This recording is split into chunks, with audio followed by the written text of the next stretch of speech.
C'est tout de même incroyable d'observer à quel point l'anatomie de nos villes se transforme, littéralement sous nos yeux. Ouais, presque en temps réel en fait. Exactement, il y a ce phénomène moderne absolument captivant en ce moment. C'est la mort lente mais certaine des vieux immeubles de bureaux monotones. Ah, ces fameux blocs de béton gris. Voilà, les gros blocs des années 80 ou 90, d'un ennui mortel, et qui se vidaient de toute trace de vie à 17 heures pile. C'est clair, c'était des déserts le soir. Et le plus beau là-dedans, c'est pas leur disparition, c'est leur renaissance. L'espace urbain recycle ses propres carcasses. C'est une belle façon de le dire.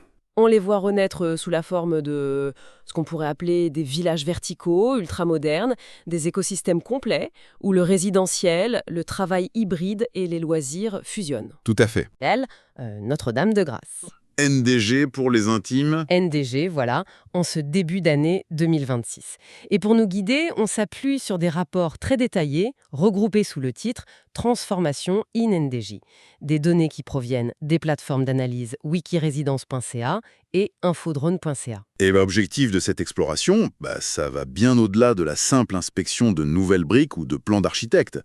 La véritable mission, Oui, l'enjeu réel. exact, c'est de comprendre comment un seul et unique projet immobilier, s'il est inséré à un carrefour stratégique, peut agir comme un véritable détonateur. Un catalyseur, en gros, Un catalyseur capable de redéfinir la signature visuelle d'un secteur, de bouleverser son économie locale et de forcer une mise à niveau de l'écosystème environnemental. sans oublier la dynamique sociale. Absolument. Réécrire la dynamique sociale d'un quartier entier, on va devoir scruter de près les ondes de choc que ça provoque, les défis structurels, les tensions inévitables qu'une telle greffe urbaine impose à la communauté déjà sur place. Bon, décortiquant tout ça. Pour bien comprendre la secousse qui frappe NDG, faut planter le décor. On parle pas de la simple rénovation d'un petit triplex au coin de la rue. Ah non, pas du tout. On parle d'un vrai monstre de développement sur le boulevard Cavendish. Mais avant d'entrer dans les détails de ce géant, il y a une question de fond. Pourquoi raser des espaces commerciaux pour y mettre du logement? La réponse se trouve dans la collision de deux forces contraires qui frappent la métropole. D'un côté, on a la ville qui traverse une crise de l'offre de logement, qui montre aucun signe de ralentissement. La pression démographique est forte. Très forte, ouais. Et de l'autre côté, l'héritage de la décennie précédente a laissé des millions de pieds carrés d'espaces de bureaux chroniquement sous-utilisés. Surtout avec le télétravail. Exactement. Et le truc, c'est que la conversion d'un immeuble de bureau en appartement, c'est un cauchemar technique. Ah oui, la plomberie. Voilà. Les immenses plateaux de travail n'ont pas la plomberie pour des centaines de cuisines individuelles. Et la lumière naturelle n'atteint pas le centre des bâtiments. Donc, financièrement et architecturalement, c'est souvent plus logique de raser l'obsolète. Pour reconstruire du résidentiel de haute densité. C'est ça. Penser sur mesure pour les nouvelles réalités. Et les rapports mentionnent des chiffres qui donnent carrément le vertige pour cet emplacement spécifique, au 2600 boulevard Cavendish. On n'est pas sur une petite opération de sauvetage urbain. Les données de wikiresidence.ca sont catégoriques là-dessus. On regarde le projet Citizia et c'est soutenu par un investissement massif de 125 millions de dollars. 125 millions.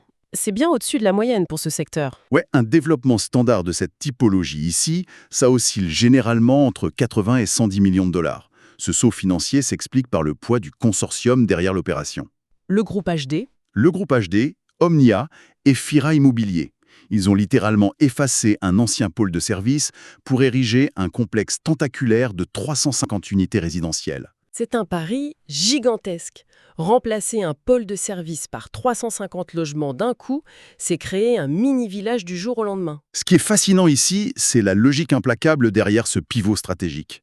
Le consortium ne construit pas à l'aveugle. Il pratique ce que les urbanistes appellent la densification intelligente.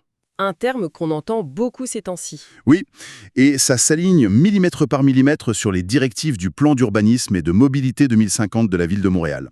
La directive est claire, freiner l'étalement urbain, arrêter de gruger les terres agricoles en banlieue et ramener la population vers les axes de transport existants. Ce qui est parfaitement le cas ici. Tout à fait. L'intersection de l'avenue de Maisonneuve et du boulevard Cavendish offre une marchabilité exceptionnelle. Tout peut se faire à pied ou en transport. L'échéancier initial prévoyait une livraison pour 2025, mais aujourd'hui, le bâtiment est en mode occupation immédiate et tourne à plein régime. Avec un taux d'occupation assez fou. Frôlant les 92%. C'est frappant. Historiquement, cette portion de NDG était surtout connue pour son parc immobilier très vieillissant, de vieux appartements mal isolés. Et l'appétit pour du neuf était visiblement sous-estimé. Un taux d'absorption de 92% en si peu de temps, ça démontre une demande latente écrasante pour du produit de catégorie supérieure. Surtout dans un quartier mature et bien situé. Exact. Les 8% d'unités restantes, qui vont des studios au grand 5,5, prouvent que le cycle de commercialisation suit son cours naturel. Le risque initial pris par le consortium est déjà épongé. Une demande forte, certes, mais à quel prix? Parce qu'en regardant les chiffres de l'infodrone.ca, on est à des années-lumière du NDG abordable d'il y a 10 ans. Ah ça, le bon tarifaire est indéniable. Les studios commencent à 1 240 $. Un 3,5, donc une seule chambre, demande au minimum 1 700 $. Et pour les plus grandes unités? Pour un grand 5,5 de 3 chambres, la facture grimpe à plus de 2 710 $ par mois. Plus de 2 700 $ pour se loger à NDG. C'est un changement de paradigme brutal. C'est le prix de la transition vers le village vertical. La somme exigée chaque mois ne finance plus seulement 4 murs et un toit. Ça donne accès à une extension de l'espace de vie. On ne loue plus un appartement. On s'abonne à une infrastructure. Et l'infrastructure au Citizia est un vrai argument de vente. Terrasse sur le toit avec piscine, gym complet, et surtout ces fameux espaces de coworking intégrés au rez-de-chaussée. L'écosystème parfait pour la nouvelle population de télétravailleurs. Ceux qui ne veulent plus faire la navette vers le centre-ville, mais qui refusent de rester isolés dans leur salon. Mais au-delà du béton, le détail qui retient vraiment l'attention, c'est la gestion du terrain. La transformation environnementale du site, c'est sans doute l'aspect le plus radical du projet. Avant, c'était un immense stationnement de surface en asphalte. Le genre d'océan noir où l'on pouvait faire cuire un œuf en juillet. Un îlot de chaleur classique. Et au lieu de replanter quelques érables chétifs, les concepteurs ont créé une cour intérieure boisée avec la méthode japonaise Miyawaki. Faut expliquer ce concept, car c'est pas de l'aménagement traditionnel. La méthode Miyawaki, c'est une technique d'ingénierie écologique fascinante.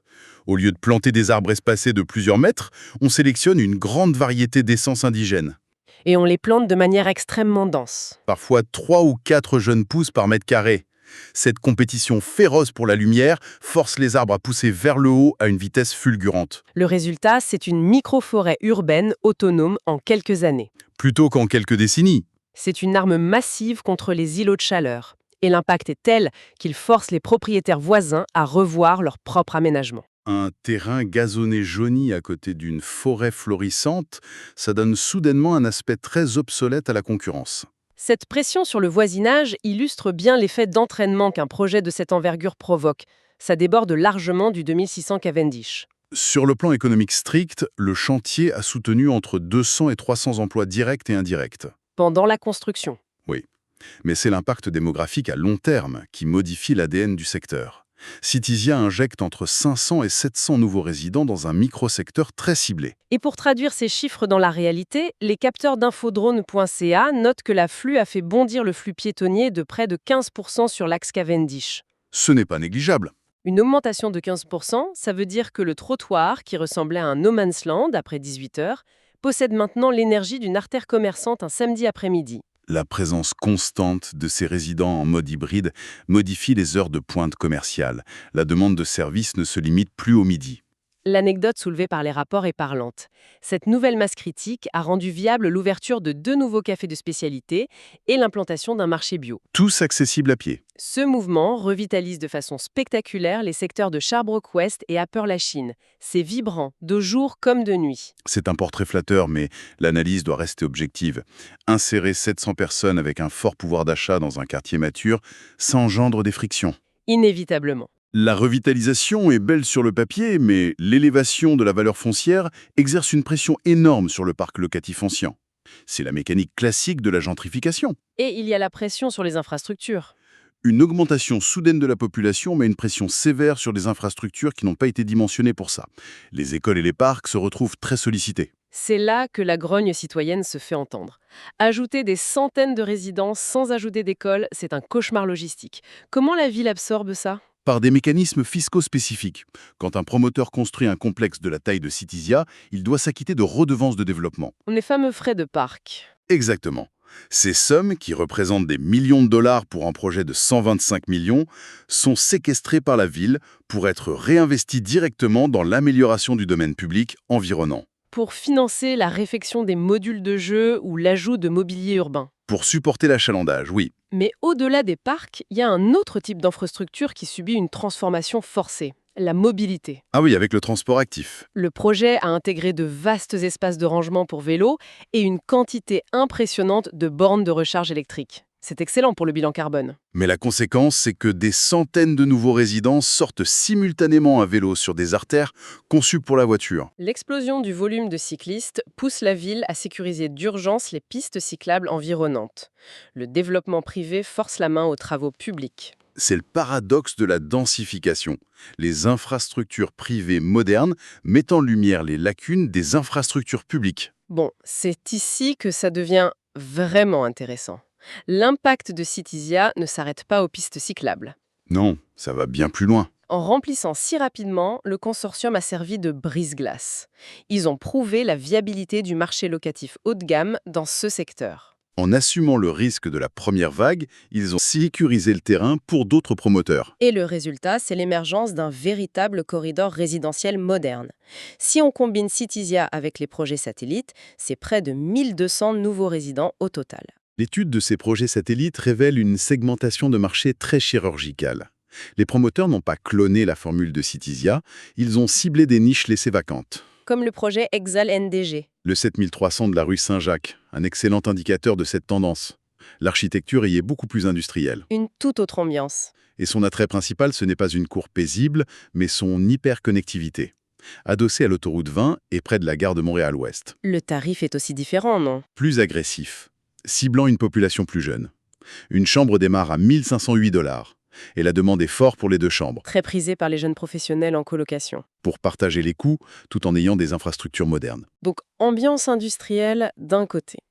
Et à l'autre extrémité de ce nouveau corridor, on trouve le projet Le Bellevue, sur l'avenue Brock Sud. L'option premium par excellence. Une tentative d'étirer le luxe vers l'ouest de NDG. Le marketing ne porte pas sur l'autoroute, mais sur la tranquillité, les vues panoramiques et des finitions dignes d'un hôtel-boutique. Et la grille tarifaire reflète ce positionnement. Le billet d'entrée pour une chambre est autour de 1 840 $. Et pour les familles bien, Les 3 chambres dépassent allègrement la barre des 3 100 $ mensuels. Mais ce qui est notable avec le Bellevue, c'est leur stratégie pour remplir la 3e phase. parce que malgré des loyers qui flirtent avec les sommets montréalais, ils frôlent l'occupation complète. Comment ils font pour attirer à 3 100 $ par mois sans que les gens achètent en banlieue? Et les promoteurs utilisent des leviers promotionnels très agressifs à la signature. Les rapports mentionnent des offres incluant 1, voire 2 mois de loyer gratuit. Ou d'importantes cartes prépayées à la remise des clés. L'objectif n'est pas l'étudiant, mais un profil très précis.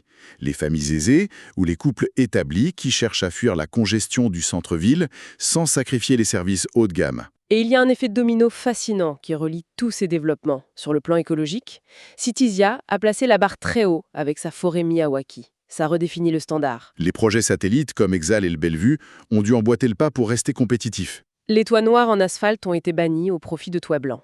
Et l'intégration de jardins communautaires est devenue la norme. L'innovation verte d'un seul acteur a forcé la main à la concurrence. Il y a un dernier élément crucial à souligner. C'est l'aspect fiscal pour l'administration publique. L'assiette fiscale foncière. Voilà. Remplacer un complexe vieillissant par des centaines de condos de luxe, c'est décupler la valeur du terrain. Et ça génère une augmentation spectaculaire des revenus de la municipalité pour gérer cette nouvelle densité. Alors, qu'est-ce que tout cela signifie au final? C'est la grande question. L'analyse de cette portion de NDG dresse le portrait d'une mutation urbaine d'une rapidité déconcertante. Un espace monolithique, désert la nuit, est devenu un écosystème vivant. Citizia n'a pas seulement réussi une prouesse immobilière, ça a redonné une valeur de destination à un secteur qui n'était qu'un lieu de transit. Si l'on relie cela à la vue d'ensemble, l'histoire du boulevard Cavendish est une formidable leçon sur la résilience de l'environnement bâti. Ça démontre la vitesse à laquelle les villes métabolisent les changements sociétaux. L'architecture et le zonage sont les réceptacles de nos modes de vie. Le télétravail a vidé les bureaux et la ville a généré ses villages verticaux. Les exigences écologiques ont condamné les îlots de chaleur et les toits blancs sont devenus standards. La ville s'ajuste, se contracte et s'étire en fonction de ce que la société dicte. L'espace urbain est un miroir en temps réel de nos priorités. Tout à fait. Et cela soulève une question importante. Si le déclin du travail de bureau traditionnel a donné naissance à ces nouveaux méga-complexes résidentiels ultra-denses pensés pour le télétravail, Oui, Que se passera-t-il dans 20 ans si nos modèles de travail connaissent une nouvelle révolution inattendue? Ces villages verticaux hyper connectés deviendront-ils à leur tour les infrastructures obsolètes de demain? Quelle réflexion fascinante pour terminer. Imaginez que les joyaux d'aujourd'hui pourraient devenir les fardeaux de la prochaine génération, ça remet en question l'idée de permanence de nos villes. Complètement. C'est tout le temps que nous avons pour explorer ces rapports aujourd'hui. Une belle invitation à garder l'œil ouvert sur la façon dont les quartiers évoluent et se transforment tout autour de nous.